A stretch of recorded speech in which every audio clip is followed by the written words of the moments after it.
Hi, ako po si Tonton Tuason at hilig kong gumawa ng mga videos. Hilig ko rin po ang fotografiya, ngunit napakabihirang ako po ay lumabas sa mga pictures o sa anumang videos. So ito po ang unang pagkakataon na ako ay lalabas. Ang video na ito ay di-discuss ang experience ng isang OFW sa pag-uwi sa Pilipinas. Mixed ang aking emotions nung ako'y umuwi sa Pilipinas dahilan sa una, ako'y mag-iisang taon nung umuwi sa Pilipinas. Mag-iisang taon na akong nasa ibang bansa at umuwi ako sa Pilipinas upang sundin ng aking mga anak para sila ay maidala dito at makapag-aral at step by step maging permanent resident. So yun ang aming ginawa mag-asawa. So join me in this video. Unti-unti di-describe ko sa inyo kung anong feeling pagsampa ng eroplano, pagsakay, pagbaba, pagkita, ang comparison ng Manila sa Singapore. So join me and enjoy. Nakakatuwa itong aking paglalakad na ito. Dito ang aking emosyon ay mixed. Ako'y nagagalak at lahat ng importante sa akin sa Singapore ay bigla akong bibitawan sa over a period of days na ako'y makakauwi sa Manila. So, mixed emotions.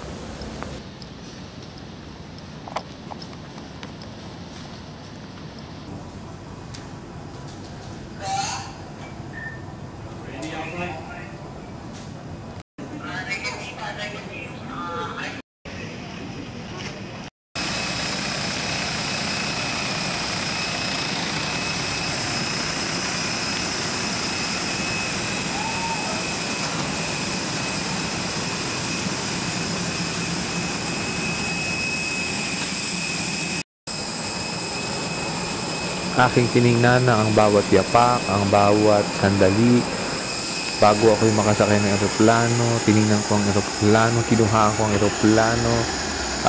Gusto ko ma-describe. I wanted to put my feelings, my experience into video.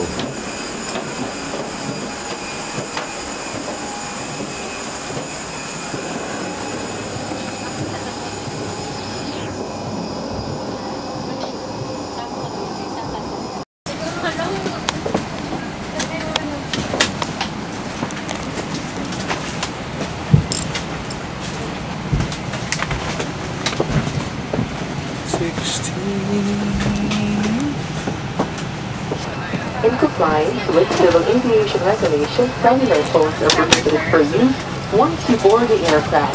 Anyone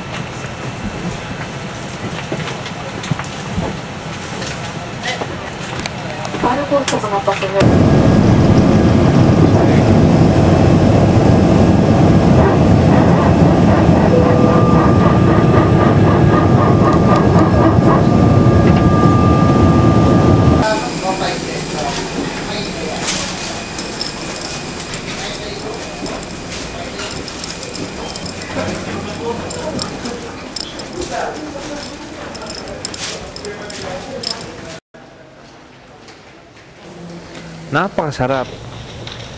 Napakasarap muling maiyapak ang aking mga paa sa lupa ng Maynila. Masaya. Una kong ginawa ay inamoy ko ang hangin, ang simoy ng hangin. At ito'y nakakatuwa. Ang amoy ng Manila na matagal ko nang hindi naamoy. Isa sa mga nakakatuwa yung pagdating ko, ang maligayang pagbati sa mga OFW. Doon ko naramdaman na ako pala ay isang certified, bona fide OFW. Naalala ko nung maliit, ito ay isang bagay na naririnig ko lamang sa aking mga kaibigan, mga kaklase. Ngunit ngayon, ako na ay isang ganap na OFW aking sarili.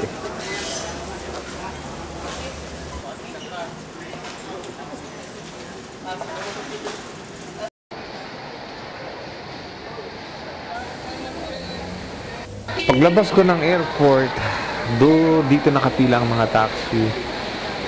Ito ang aking huling inalisan. Ito ang aking munting alaalang inalisan. Ang pagbaba sa taxi, mga nakapila, at ngayon paglabas ko ay mga nakapilang taxi pa rin.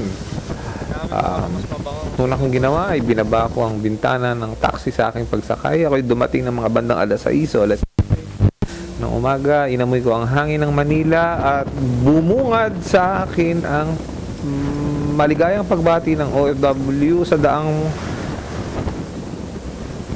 daang papuntang Parañaque. Nakakatuwa ring makita ang muling marinig ang ingay ng jeepney.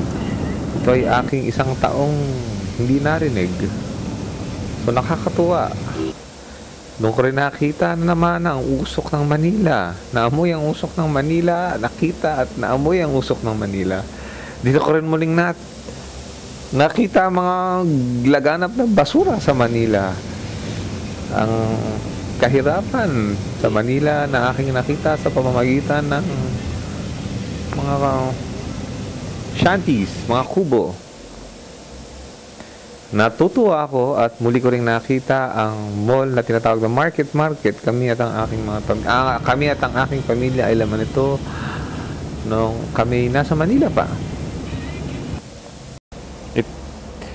Ito pa ang isang nakakatuwa. Sa aking isang taon na nawala sa Maynila at sa aking pag-uwi, muli ko nakita ang aking mga anak.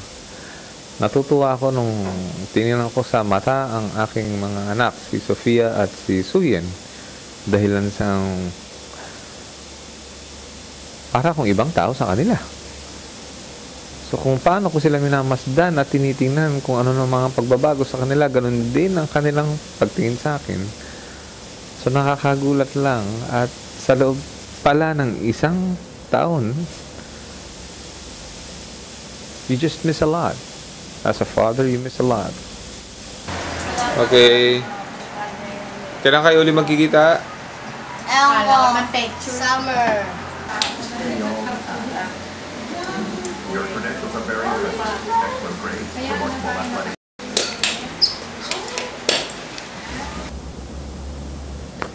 Isa rin, kinaiinis ko sa pagpunta ko sa Manila ay naiinis na, mixed feeling, naiinis na natutuwa dahil sa nung nakita ko yung aking lola, ang una niyang ginawa ay umiyak.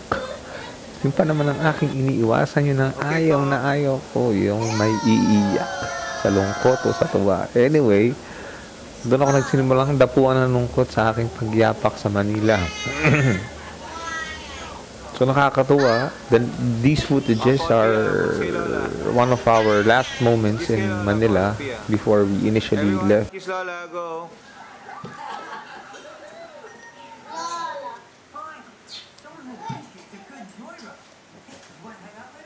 Okay, very good. So yun, iiwan ko to sa'yo, ha? Papa, yung passport alagaan. Nasa bag ko. Pupunta lang ako ng Green Hills. Swimming na tayo. But walang pumipigil sa inyo mag-swimming, okay? Kaya nga sinasabi ko kay Suyen, siya in charge dito. Tutusan mo si Kuchoy, mag-video ka, bala ka. Sorry. Re-read yan. Yan yung naka-record. Pagtapos ka na. Say hi. Hi! Dali, hindi siya lang ako makuhaan. Hi! Hi! Hi!